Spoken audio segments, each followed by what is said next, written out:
Hello, bonjour à vous tous, bienvenue à ce podcast et merci à vous d'être présents à ce podcast et plus précisément merci à toi d'être là, de me suivre et de suivre tous ces conseils qui vont te permettre d'aller exactement là où tu veux aller. Ce sont des conseils que je te donne, aucun ordre. Tu en fais ce que tu en veux, mais en tous les cas, j'ai en mémoire, mais très chaude, de toutes les erreurs que j'ai pu faire dans mes vies professionnelles et comment je les ai rectifiées. Donc je sais exactement comment il faut faire, c'est tout frais encore.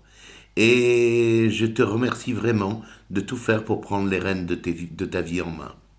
Tu as compris, tu n'étais pas là pour passer à côté de la vie, mais bien pour la vivre, être et vivre. C'est toujours désolant de voir malheureusement tant de gens plein de qualités, plein d'instructions, avoir donné aux autres leur carte de la vie, leur boussole, de s'être rendus aux autres pour avancer. Ils ne savent pas où du reste et être ensuite dans les regrets. Mais c'est pas ton cas puisque tu es là. Alors ça c'est génial. Et comme promis, je suis très heureux de voir avec toi ce que je t'ai promis dans l'autre podcast, c'est-à-dire les 7 péchés psychiques mortels qui entraînent l'échec. L'échec des 80% de gens qui se retrouvent dans l'étau des réussites, médiocre, l'étau de la frustration, l'étau de l'ennui et d'une mauvaise image d'eux-mêmes et à l'aube de leur vie dire « Ah, si j'avais su ». Écoutez bien ces 7 péchés. Ces 7 péchés expliquent pourquoi 4 personnes sur 5 faussent complètement l'engrenage mental et se retrouvent nulle part. Le premier, écris-le bien, laisser les autres diriger ta vie au lieu de la contrôler et de faire ce qu'il te plaît. Ah, tu vas me dire, oui, mais j'ai un employeur. Mais, oui, mais c'est là où il faut prendre quelquefois des décisions. Parce que ce péché signifie que tu t'abandonnes au commandement des personnes médiocres très souvent. Il signifie que tu laisses abaisser à leur revenu médiocre, de réussite médiocre, de bonheur médiocre. Tu t'abaisses à leur niveau. Ces gens-là te disent « fais pas ci, fais pas ça, fais comme ça » et ne te laissent pas développer ta créativité et tu leur obéis. Ces gens-là t'indiquent comment tu dois faire, avec autorité souvent, alors même qu'ils ont des résultats médiocres. Ils te disent comment tu dois vivre. Et souvent, ils te disent comment tu dois vivre dans ta vie privée. Ça peut être souvent des maris malheureux, des femmes frustrées, des femmes malheureuses. Souvent aussi des employeurs incompétents. Ou même des personnes de la famille qui, sous le couvert de chercher ton bien, dirigent ta vie. Quand j'étais enfant, dans les années 50, avec mon frère Marcel, nous avions une chienne qui s'appelait Mirka. Elle était adorable, c'était une vraie canaille, parce qu'elle était tout le temps dans la rue, elle se sauvait de la maison. Et elle était pleine de puces, tout le temps pleine de puces. Et tu sais ce qu'on faisait? Parce que ma mère nous avait montré comment il fallait faire. On allait avec nos petits doigts de gamin récupérer les puces dans son pelage, et hop, on les explosait, on les écrasait avec nos ongles. Mais oui, mais il fallait faire ça, parce qu'autrement il y avait des puces plein à la maison. Et puis, à force d'écraser des puces, Marcel pense que ça serait mieux si on les met dans un bocal, et lorsque toutes les puces seront dans le bocal, eh bien, à ce moment-là, mettre un peu d'éther, mettre une flamme et les zigouiller comme ça. Et hop, on attrape un bocal et on attrape la première puce et on la met dans le bocal. Et tu sais ce qui se passe? La puce qui est programmée, elle, pour sauter, forniquer, bouffer, elle a sauté du bocal et elle est sortie. Alors on s'est dit, ça va pas le faire, hein. Donc la prochaine puce, on l'a mis dans le bocal et hop, on a mis le couvercle. Deuxième puce, hop, dans le bocal et couvercle. Troisième puce, hop, dans le bocal et couvercle. Et on n'a pas fait très attention, mais vers la fin, on s'est rendu compte que les puces qui sont programmées pour bondir, eh bien, ne bondissaient plus qu'à l'intérieur du bocal, au-dessous du couvercle. Ça voulait dire que elles avaient sauté, s'étaient cogné la tête sur le couvercle, et elles s'étaient programmées au-dessous du couvercle pour plus avoir mal. Eh bien, tout ça, tout ce que je viens de te dire, c'est de la programmation à te mettre un couvercle sur la tête. Donc tu enlèves ce couvercle et tu retrouves toute ta créativité et tu retrouves absolument tout ton être. Tu ne dois pas laisser les autres diriger ta vie, tu dois la contrôler toi-même et faire ce qu'il te plaît. Mais j'ai pas de chance. Alors j'ai pas de chance. À la poubelle, la chance je la crée moi-même. La chance c'est du travail. Deuxième règle. Là souvent j'ai entendu ça. Accuser les autres de tes malheurs, de ta malchance, au lieu de t'en prendre qu'à toi-même. C'est comme le coup de la balle.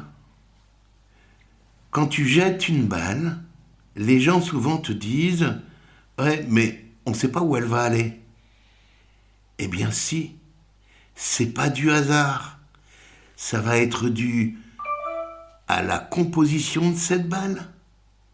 Le caoutchouc, la densité du caoutchouc, ça va être dû à la force de ton lancer, mais aussi au sol et à la qualité du sol.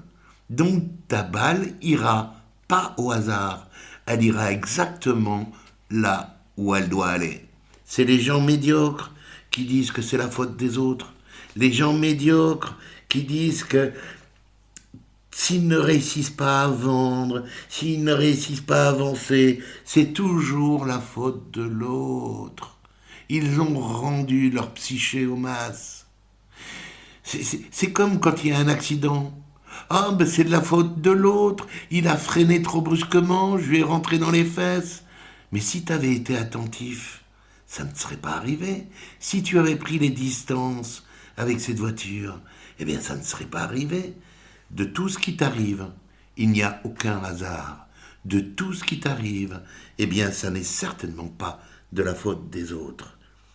Il est clair que si tu réussis à éviter ce péché, eh bien tu vas en être récompensé, c'est clair, parce que tu as compris que tout ce qui est arrivé dans ta vie, c'était dû d'abord à toi, à ta volonté, à tes actions, calculées, dirigées, de telle manière à obtenir tel résultat.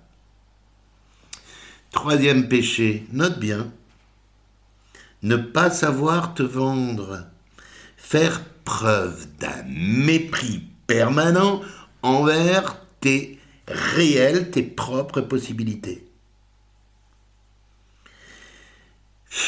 Les ratés de ce monde finissent toujours par dire « J'étais pas à la hauteur ». Regarde tel défaut que j'ai. Regarde, mes idées ne sont pas originales. Je ne suis pas suffisamment créateur. J'ai mes idées qui ne sont pas créatrices. Et en fait, on s'aperçoit que quand ils se mettent à la créativité, eh bien, ils peuvent avoir des idées extraordinaires.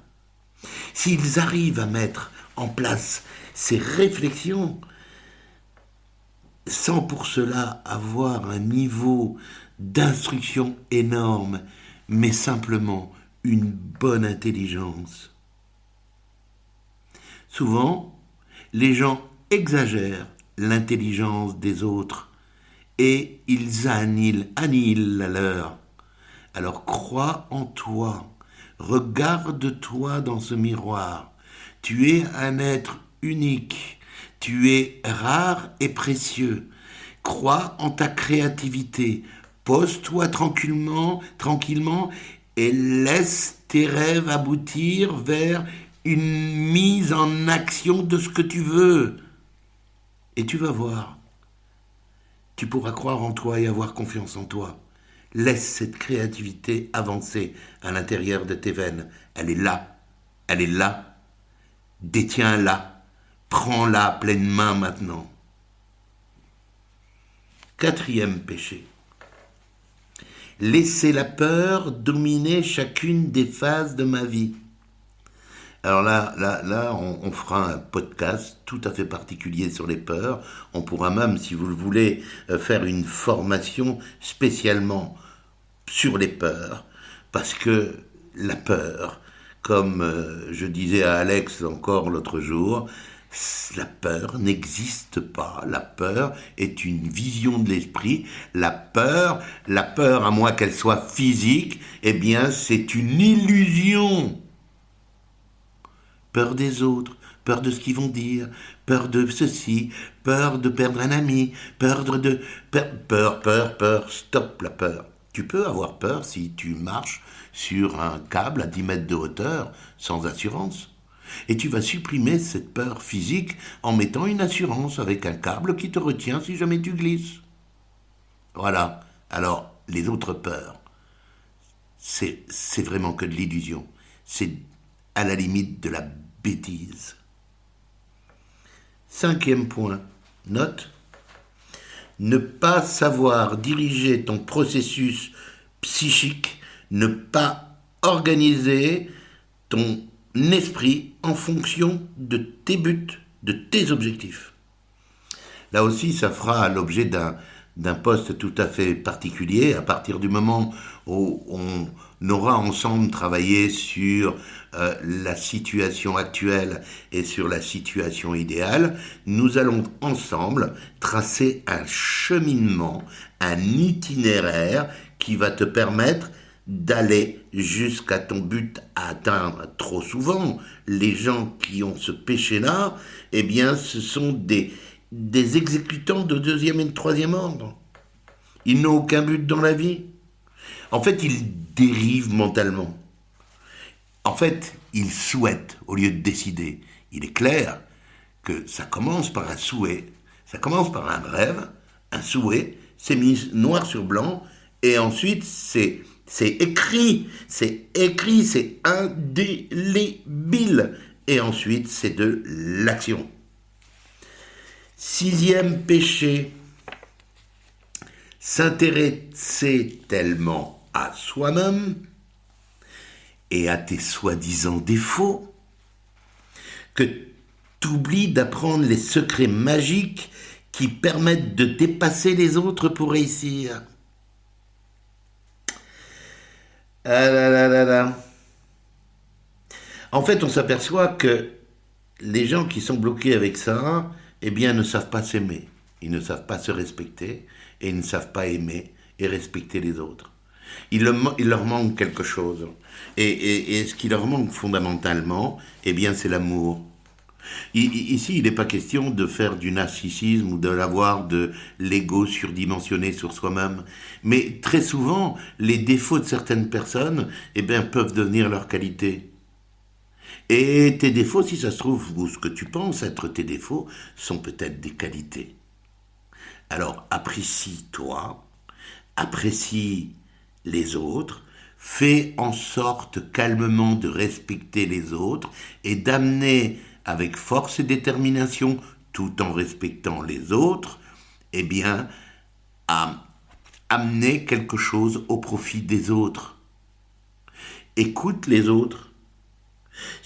Ceux qui réussissent savent exactement ce que c'est que de savoir donner. Souvent, j'entends des gens « Oh, mais je voudrais lui vendre ça, je voudrais lui vendre ça. » Attends, mais est-ce qu'il en a besoin ? Ou je voudrais le convaincre de ça. Mais attends, est-ce qu'il en a besoin ? Si je pense qu'à moi et à mes défauts, je ne pense pas aux autres et je ne peux pas réussir. Là aussi, ça va être l'objet d'un poste tout à fait particulier où on va travailler ensemble comment influencer positivement les autres à faire ce que l'on préconise de faire pour leur bien. L'objectif, c'est c'est toujours de donner aux autres ce dont ils ont besoin. Et tu vas atteindre tes objectifs. Péché numéro 7, écrit. Ne pas croire à 100% que ton esprit peut fonctionner exactement de la façon dont tu veux qu'il fonctionne. Ça, c'est un péché énorme.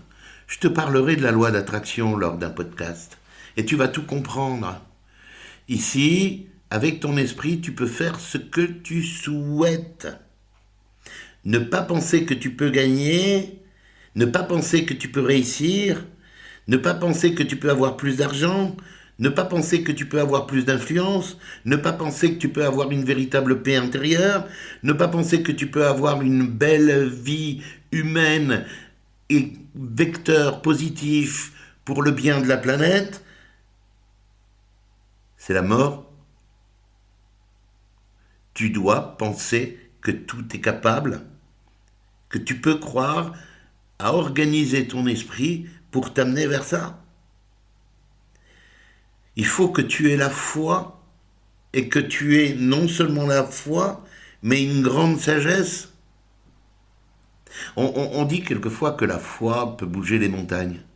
Alors, ma foi, elle ne va pas bouger la montagne qui est là, hein, c'est clair. Mais ce qu'on veut dire là-dessus, c'est que la personne qui réussit à contrôler ses pensées va exactement où elle veut.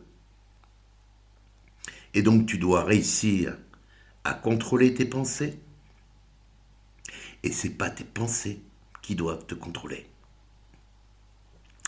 À partir du moment où je pense, à partir du moment où je réfléchis, je crée déjà quelque chose qui va arriver.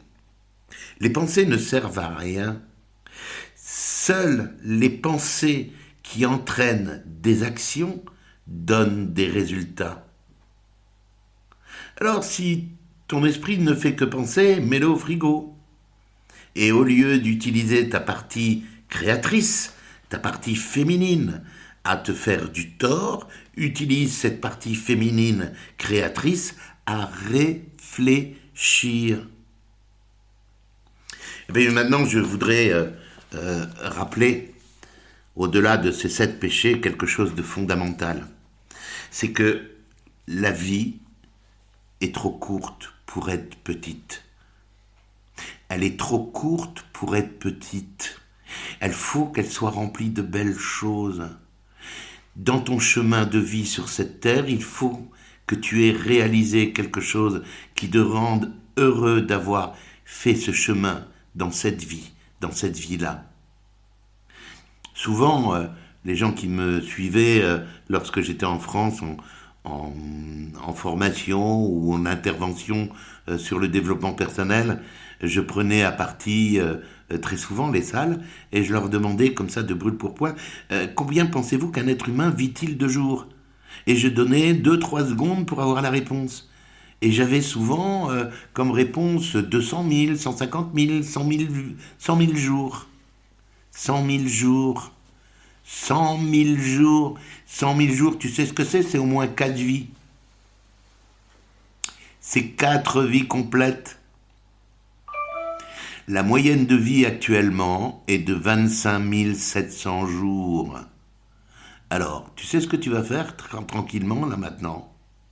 Tu vas prendre ta calculette et tu vas multiplier 365 par ton nombre d'années. Et tu vas regarder clairement combien tu as déjà bouffé de jours sur les 25 700. Ok ? Fais ce calcul. Est-ce qu'il te reste du temps pour perdre ou que du temps pour gagner ? Est-ce qu'il te reste du temps pour passer à côté de ta vie ou de vivre ta vie et de goûter toutes les bonnes choses ? La vie, elle est trop courte pour être petite. Merci de m'avoir suivi. En tous les cas, merci à toi qui, podcast après podcast, est en train de te construire une détermination. À très bientôt.